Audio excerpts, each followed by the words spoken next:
Evet, herkese tekrardan selam. Bir önceki videomda da ilk videomda da söylemiştim. Bir sonraki videoda keratin bakımı yapacağım saçıma demiştim. Ve şu an keratin bakımını saçıma yaptım 2 gün önce. Ve birkaç saat önce de saçımı yıkadım, kuruttum. Sonuç haliyle karşınıza gelmek istedim. Çünkü önceki hali gerçekten kötüydü. Biliyorsunuz evde açma ve boyama yapmıştım daha önce ve boyama videosunu da çekmiştim. Ve saçımı boyadıktan sonra da bir 4 gün bekledim aslında. Keratin bakımı geçen kış kullanmıştım ben ve yazın bir ara verdim, uzun bir ara. O yüzden boyanın saçıma iyice bir oturmasını daha sonra yapmayı düşündüm. Daha iyi oluyor öyle çünkü. O yüzden 2 gün önce de işte 4 gün bekledikten sonra da keratin bakımını yaptım ve 2 günde saçımda beklettim. Biraz önce de saçlarımı yıkadım ve şu an hiçbir düzleştirici, fön, hiçbir şey yok. Sadece yıkayıp fön makinesiyle kuruttuğum hali. Zaten bütün aşamalarını da çektim. Videoya onları da koyacağım. Şimdi bir göstereyim önce saçımı. Düzleştirici yapmadım. Ve fön çekmediğim hali.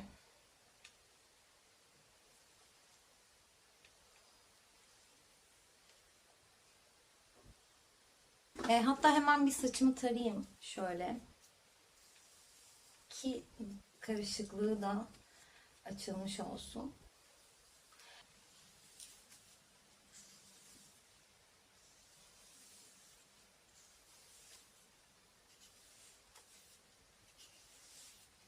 Yani şu an o kadar yumuşak ki saçım. Ya benim keratin bakımı yapmaktaki amacım dediğim gibi açma ve boyamadan sonra oluşan kuruluğu almak. Ve yıkadıktan sonra saçım düz aslında ama çok kabarıyor benim. O kabarmasını keratin bakım en azından 2-3 ay alıyor yani götürüyor. O yüzden yaptım.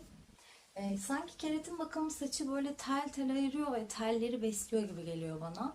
Ve tabii ki bir parlaklık veriyor. Özellikle şu uçlarda benim şuraları çok yıpranmış. Çok açık olan yerler açıcı değdiği ve üzerine boya değdiği için şuralar özellikle çok yıpranmıştı.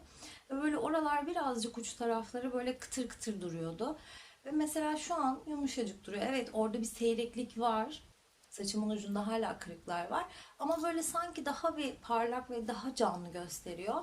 Bu arada ben saçlarımı da kendim kesiyorum. O yüzden şu an uçları hiç iyi değil. Çünkü en son 5-6 ay önce gerçekten evde iyi de bir makasım yok. Gerçekten kötü bir makasla saçlarımı kestim. O yüzden uçları biraz böyle yamuk yumuk duruyor.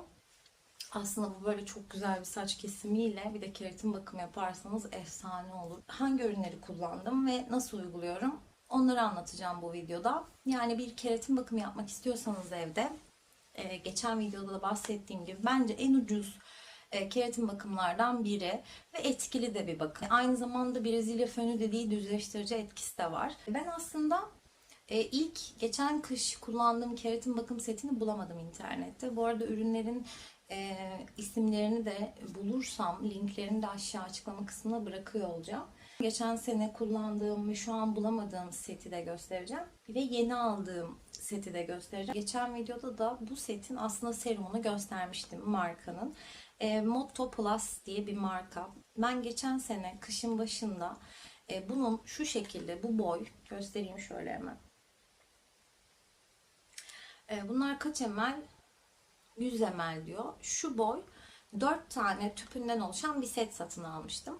Ve indirimden 20 TL'ye satın almıştım. Gerçekten fiyatın orijinal rakamı 49,90 gibiydi ve Trendyol'da indirime girmişti ve ben 19,90'a 100 ml'lik şu tüplerden dörtlü bir şekilde bir set aldım.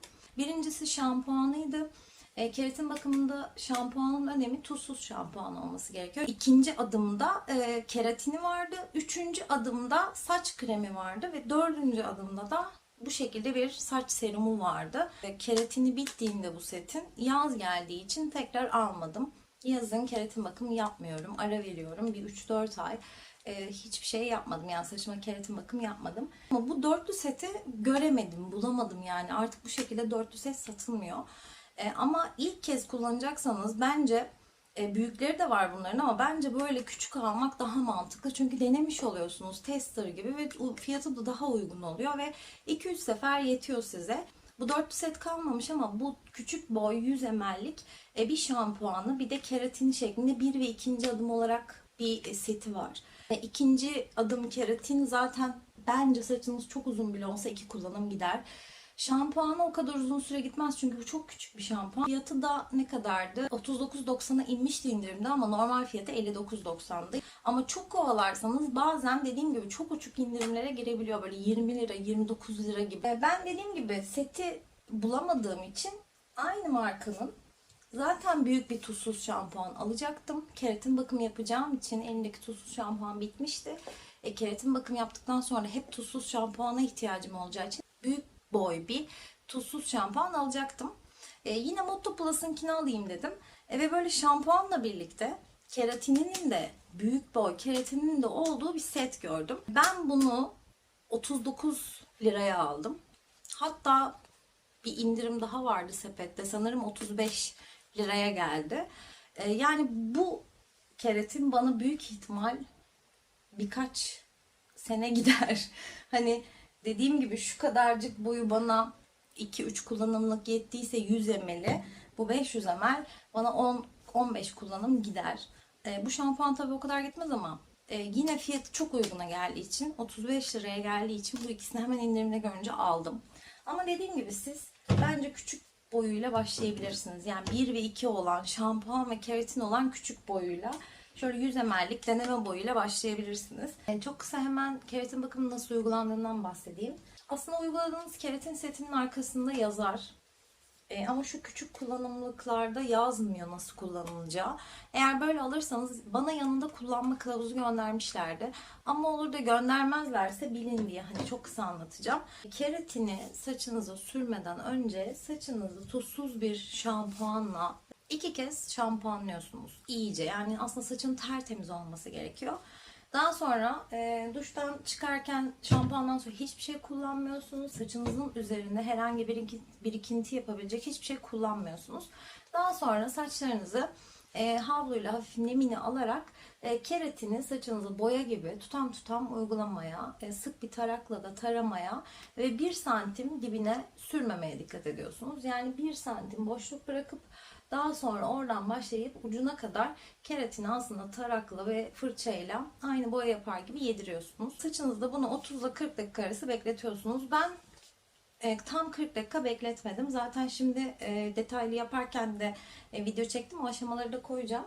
Bekleme esnasında da 5'er dakika arayla aslında saçınıza bone takıp bir fön tutmanızı istiyor ama ben bu adımı uygulamadım. 30 ile 40 dakika arası bekledikten sonra da saçınızı fön makinesiyle çok iyi bir şekilde kurutmanız gerekiyor. Daha sonra da tarakla düzleştiriyoruz. Düzleştiriciyle 230 derecede düzleştirmeniz gerekiyor. Ve saçınızın üzerinde o şekilde 2 gün en az kalmasını öneriyorlar. Ama ne kadar uzun tutarsanız etkisinin o kadar uzun süre olacağı söyleniyor. Ama ben 2 günden fazla tutmaya dayanamadım. Çünkü böyle yapış yapış bir his oluyor. Ve o böyle biraz ağır kokan bir şey. Keratin uygularken de gözlerinizi yakan, ağır kokan bir şey. O yüzden böyle sürekli saçınızda o kokuyla 2 günden fazla hani dayanabilir misiniz bilmiyorum. Ben en fazla 2 gün dayanabildim. Daha sonra da dediğim gibi tuzsuz şampuanla yıkıyorsunuz. Mümkünse bir maske ya da bir saç kremi yaparsanız üstüne çok daha iyi bir etki alırsınız. Bunların da bütün aşamalarını videoya çektim. Şimdi onları izleyeceğiz. Şimdi banyodayız çünkü keratin bakım işlemine başlıyorum. Zaten göstermiştim ürünü. Motto Plus'ın şampuanı olan ilk adımla saçımı 2 kez şampuanlayarak başlıyorum. Evet, saçlarımı yıkadım ve geldim. Şimdi keratini uygulayacağım. Göstermiştim zaten ürünü. Şöyle tekrar göstereyim. 2 kez duşta şampuanıyla şampuanladım. Daha sonra havluyla fazla ıslaklığını aldım ve şimdi de keratinini saçıma fırça ve kap ile şöyle göstereyim. Bunu da zaten aldığım ilk setle hediye olarak göndermişlerdi. Bunun içine keratinini koyup hemen uygulamaya geçiyorum. Biraz bunu koklamamaya dikkat etmek gerekiyor. Solumamak için aslında bunu açık bir yerde yaparsanız çok daha iyi olur. Bütün keratinlerde de böyle keskin bir koku vardır. Şu şekilde aslında bir yedek pompa da gönderiyorlar. İsterseniz bunu pompayla da kaba alabilirsiniz. Ben şimdi direkt döktüm. Bu arada şampuanı biraz saçı böyle kıtır kıtır yapıyor ve üzerine herhangi bir saç kremi maske kullanmadığım için de böyle biraz taraması zor. O yüzden hiç taramadım. Bir kıskaç tok alıp hemen geliyorum. Bunu diplere sürmüyoruz. Diplerden 1 santim bırakıp uygulayacağız. Hemen şöyle.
Şimdi ben hepsine sürdüm, taradım. Her yerine eşit bir şekilde dağıldığından emin oldum. Şimdi bir bonem olmadığı için bir poşet geçireceğim ve o şekilde yaklaşık kaç dakika bekleyeceğim hemen bakayım.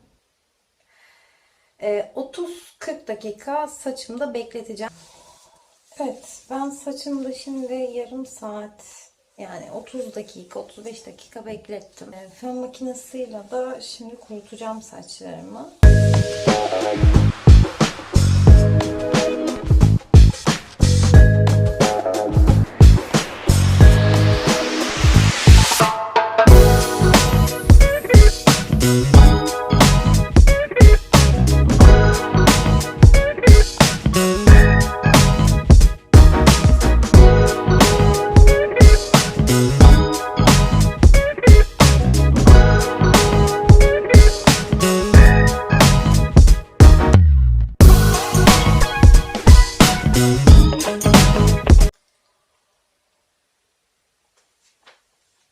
Evet, saçlarımı iyice kuruttum fön makinesiyle. Şimdi saçlarımı düzleştireceğim. 230 dereceye getiriyorum. Düzleştiriciyi ve ısınmasını bekliyorum.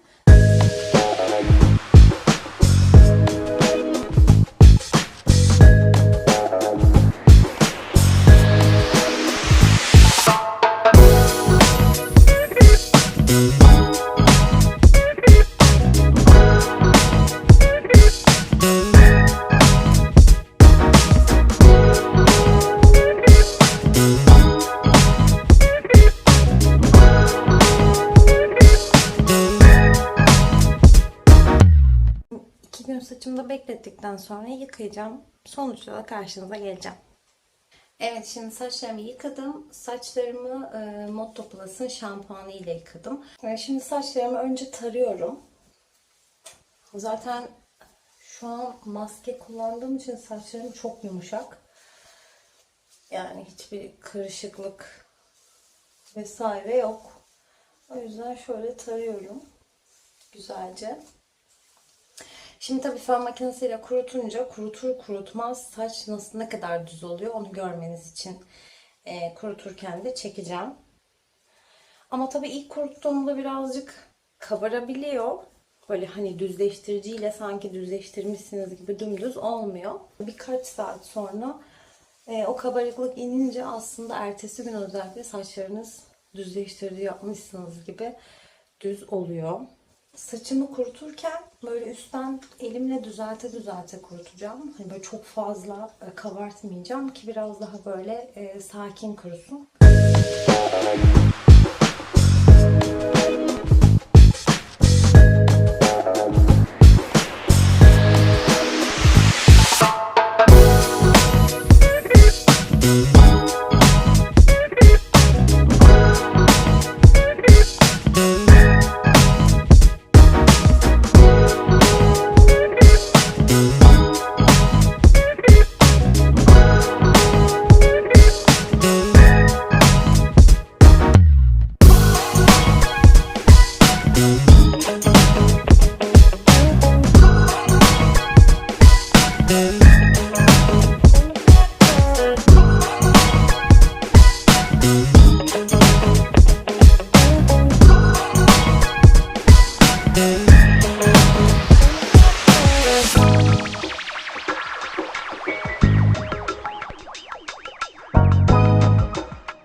Şimdi bu kabarıklığı almak için bir saç serumu süreceğim.